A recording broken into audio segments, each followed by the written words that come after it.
Morning, guys. Thank you so much for joining us at St George's Park, ahead of tomorrow's meeting with Brazil at the City of Manchester Stadium. Joined by Alex Greenwood, Sarina Weigman. Anton, we'll kick off with you, if that's okay. Sure, yeah, of course. Hi, Sarina. Hi, Alex. Nice to see you. Just about. Sarina, I understand there's a squad update this morning. Yeah. Hannah Hampton's not available for tomorrow. She has a small elbow injury. She'll be assessed and see how that goes till Tuesday. Sophie Beckley came in. I think you already knew about Lotte. Not sure. Oh, Lotte went home too. She felt unwell, so she's recovering at home. And you already knew about Jess Park, I think. Okay, well, so let's start with Hannah then in that case. Small injury, she hasn't left the squad, or she has left the squad? No, she's here. She'll be on the pitch. She'll be modified. So does that mean a potential... it does mean a debut for one of the goalkeepers. Yeah. That must be quite exciting. And have you picked your number one for the game? One training session to go, yes, I know. I said, what are we going to say now? Because you know the answer. Yeah, I have made the decision, but as always, we have to get through this session, and then I inform the team first before I inform you. Another withdrawal at the back as well. So that's you're without quite a few senior defenders then for this one, in terms of either they've withdrawn or obviously retired. Is it a bit of a test of the squad then going into this game? Yeah, well, of course, it's always a test, and I think it's really good that we have 4 friendlies over this couple of months. And what you also want to do is try out new things, see players, see different combinations. So that's a huge opportunity, and I think it's necessary too. Also, of course, because we have some injuries, and of course a retired player. Is Lucy Bronze available? Is she ready to start? Lucy Bronze is available, and she's still building. I think, as always, Lucy Bronze is ready to start. Whether she's going to start, you'll see tomorrow. I know you it's keep funny, your you're cards just close to trying your to chest. get the lineup I'm for getting tomorrow. nothing out of you today. Obviously, Lucy Bronze has been named England's Player of the Year. Look, we know she's been incredible for England over the last decade plus, but why specifically this year has she been sort of named as the best player for England, do you think? Yeah, I think her consistency and the way she expresses herself or conducts herself on the pitch and off the pitch, and she's so tough, and she has such a huge contribution. I think she impacts some of the players' lives just by helping them, supporting them whenever they need something. But at the same time, she has great levels, of course, on the pitch, because that's the reason why I pick her. But when all these extras come with it, that really helps the team moving forward. Alex, your international career has basically mirrored Lucy's as well. You've been side by side for pretty much all of it. So when she gets these kind of accolades, I suppose you're all pretty happy for it, but you probably more so than most. Yeah, I think Lucy's a great person before footballer. I think Sarina just said that she does so much for the team that goes unnoticed from everybody else, and she definitely makes our lives a lot easier for sure. I just want to know how it feels like being in the England camp, considering there's been change in the backroom staff, there's obviously new players coming in. Does it feel a bit different this time around? A little bit different. Obviously, having fresh faces is always nice. I think new players coming in to have experience as well. But in terms of the backroom staff, they've been great so far. The training session's been really fun. It's been nice to get to know them off the pitch as well. So, yeah, so far so good. Back at the Etihad Stadium, you know well, but will it be a little bit special for you walking out there, considering you're there pretty much every week? Yeah, it will be. I think a lot of our players have some affiliation to Manchester, so it'll be nice for not just me, but a lot of our players in the team. But for me personally, yeah, going back to the Etihad will be really special and a really great occasion. Thank you. Thanks, Anton. We'll go to Joe. Thank you. Hi, Sarina. I know how much you love talking about the captaincy. Can we read into the fact that Alex is sat next to you that she will be your captain tomorrow? No, Kira will be the captain tomorrow. Alex is also one of the captains. He's in the captain's group, but Kira's, when Leah's not available, Kira's the captain. Thank you.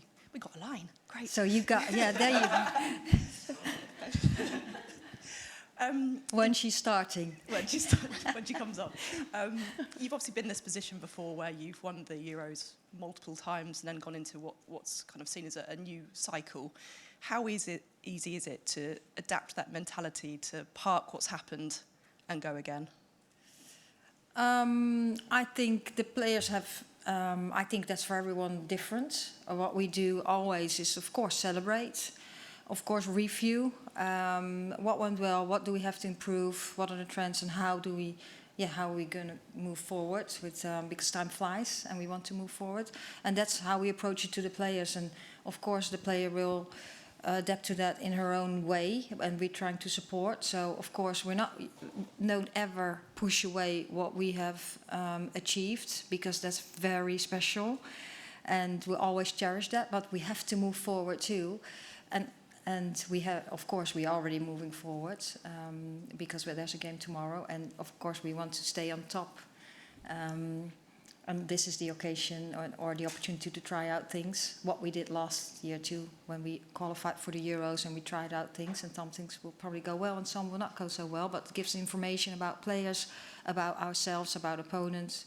So it's good to play a country or countries that are outside of Europe too, to give some information. I think that would be very, very helpful and valuable moving forward.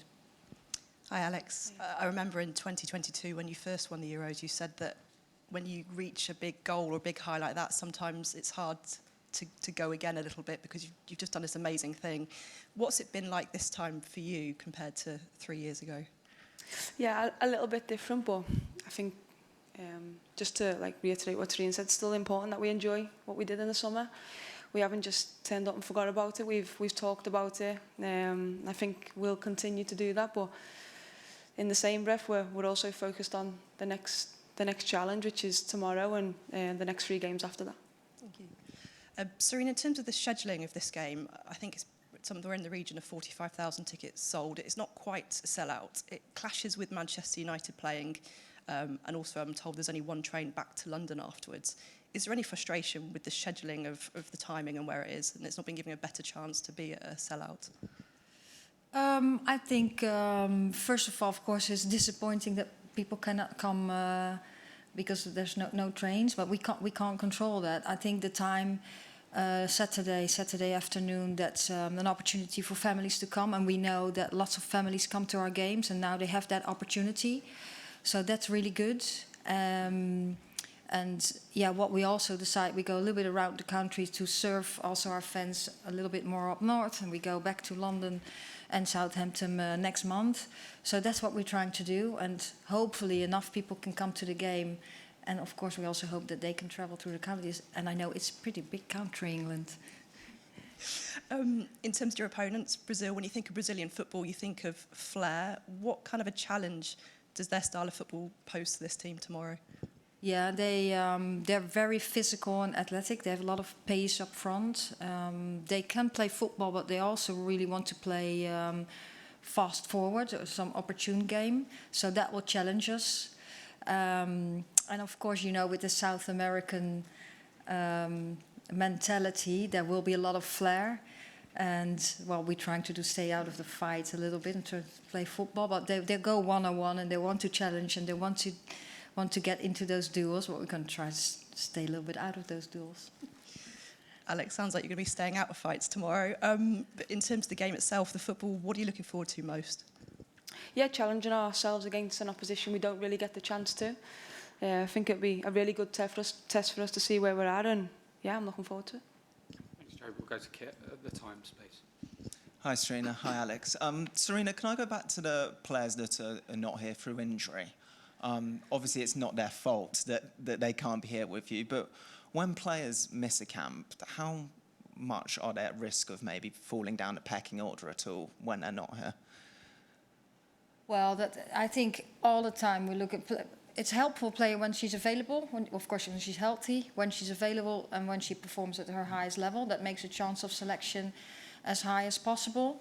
And at the same time, some players have shown so much quality over time that they probably built some more credits than maybe others who just come in.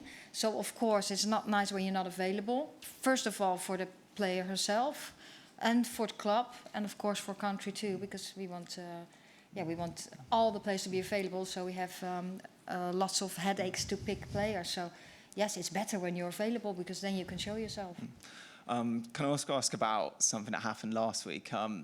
After you said that for England, Maya Letizia is primarily a right back for you, there was a bit of reaction on social media, Manchester United's official account highlighting how Maya had played mainly as a centre-back for United. What was your reaction to that social media activity? Right now, I don't react on social media. But no, yes, I know, of course.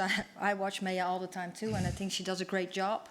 And I think she does a great job for us too. I think how our team is built at the moment with the players we have, she's most likely to play right back. I also know she can, that's what I said too in the press conference, I think she can play as a right centre back, and she does a real good job for Manchester United. And she does a good job for us too. But that's how we as England, how I as a coach look at it at this moment in our team. Okay, so just to be clear, you haven't been in touch with Man United at all about what they posted? No. Okay, thank you. Alex, nice to see you. I know the World Cup's still 2 years away, give or take, but as someone who so nearly won it in 2023 and knows what it's like to win a major tournament as well, how much of a motivating factor is potentially going all the way in 2027? Yeah, I mean, of course, it is far away, like you said, and I wouldn't say it's at the forefront of my mind right now. There's so much to do before then, but I'd also be lying if I didn't say it'd be something I thought about and wanted to do. The team's also motivated to do that, but I think we take each step as it comes, and I think we have some challenges before then and quite a lot of preparation time as well. And you also know from your experience that a squad can change a lot over 2 years. So how aware are you of the need to perform in every single camp, even for someone like you who's such an established player in the setup? Yeah, it's important, of course. I think it's important because you need to remain consistent, remain fit and healthy to be available, but so much can change over the course of 2 years. For me personally, I just concentrate on my own performances and playing the best I can when I can. Thank you. Thanks. Susie. Thanks. Hey both. Sarina, you mentioned that experimentation is important and sometimes things go well, sometimes they don't. Obviously expectations... That's also in normal games or competitive games, yeah. Obviously expectations are high, but do you think there's not enough leeway given maybe from fans, from the media to experimentation or even, losses and things like that? Do you think that, given the fact that this is a run of four friendlies, that everyone should just relax a little bit? Enjoy it. That you are relaxed a little bit, or we. I'm relaxed, but there's a lot of talk when you announce the squad about Maya should be she's a centre back, she must be a centre back, or this player must start over this player. Yeah. It just all feels a bit over the top, no? Oh well, I can't control that, and I think we're so visible, so you all have your opinions, and that's okay. What I'm trying to do is do the best for the team and get the best team on the pitch. And also, see things now in these 4 games. And that comes also with that, of course, we always played to win. But now we also play to develop. And I think in every game you do develop. But where now sometimes I think I really want to see this player. No matter what the game goes, I want to see some of it. Because we want to learn. And we have to qualify first. And it's all about in the tournament when you are set in things. Well, we also know in top sport that you might be set, but the next minute you're not set and you have to make another decision or you need to go into a scenario. That's how it goes. And I just try to stick in the bubble and know what we are doing and why we are doing it. Yeah, I suppose so many managers and players say that they learn more from defeat than victory a lot of the times. It just feels like maybe there's not enough leeway for those learnings to happen sometimes, particularly when it's games that don't actually mean anything. Yeah, I like the word leeway I find a little bit hard. But that's why I didn't understand you first. No, I think, you have to find opportunities. And you don't get that many opportunities anymore in international windows. So now we have these friendlies. And yes, of course, we want to win every single game. But it is now also an opportunity to try out things. And to see many things of players and of combinations. So that's what we're going to try to do. Because it might be the last period too. You don't know what happens in the future towards the World Cup. Thanks, Alex.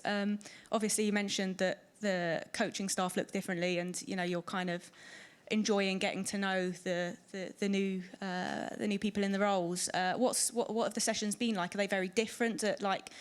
What kind of uniqueness are they bringing to things? Are the drills different? Is it really similar? And kind of just more characters that are different. Like, what's it looking like? Yeah, new voices are always different. We haven't changed significantly. But yeah, always having fresh faces is nice, and I think the players react to that as well, and see it as a bit of a challenge too. So I think it's been, like I said, really positive at the moment. Nice one, thanks. Thanks. We'll go across to Catherine at Telegraph. Thank you. Hi, Sarina. Last time England played Brazil, obviously Pia Sundhage was the manager, and I think she mentioned that Brazil didn't have under-15 teams at the time and didn't have quite a lot of different age groups. I think I'm right in saying they do have that now and that they've kind of progressed a little bit. How important is it when a country is hosting a big tournament in 2 years' time that they make that progression and have obviously kind of moved forward from 2 years ago? Yeah, I think, of course, when they got the tournament, they have to step up and they have to get the things right. So I think that's really good. We all know that as soon as you get the tournament, that gives a boost in the country. And we also know that Brazil is an absolute football country. And I think when the tournament is there, that will absolutely give a boost. Not only in Brazil, but I think in South America and worldwide, it's going to be so visible again. And it just, it will keep growing and growing and growing. So I think the commitment now, and for now, but also in the future, that is a continuous commitment and development. That's very important. Also, how impressed have you been with Brazil in recent years? Because they've obviously got a silver medal at the Olympics, won the Copa America, quite a crazy final. How have you kind of seen their development as a team over the last few years? Yeah, I've seen a lot of improvement. They're really hard to beat. And they play very energetic and very physical and forward. They really want to press forwards. And they're doing really well. That's what we've seen. So it's going to be a huge challenge tomorrow, but I'm excited about it. Thanks, Catherine. Next to you. Thank you. Hi, both. Sarina, the last time your team played Brazil was in the 2023 Finalist. How do you feel the squad has evolved since then? Yeah, I think both squads have evolved a lot. I expect a total different game than we had then. I think that time we had two different halves. They played in two different shapes also. That took, one was a little bit easier for us and the other one caused us some problems. But we both have moved on a lot. So I expect a total different game tomorrow. Thank you. Thank you. Any final questions? If not, we'll take a final one there. Yep. Hi, Sarina. Hi. Emma Hayes said last night that European teams pose a very different challenge. I guess, do you agree? And I think you've already touched on the different challenge that Brazil pose. But how important is it to adjust and get used to these different teams outside of Europe as we look ahead to this new phase and the World Cup? Yeah, I think that's really good to have. So you have experienced that and you can prepare better for the next time you play them. Overall, I think Brazil and the countries there, they play a little more transitional than we play a little less, not everyone, but a little less direct. While they can play possession game too, so don't take me wrong on that. But yeah, it's really good to get that in front of you, so we can experience that, we can improve on that, and learn from it. Okay, thanks everyone. See many of you in Manchester tomorrow. Thank you. Thank you.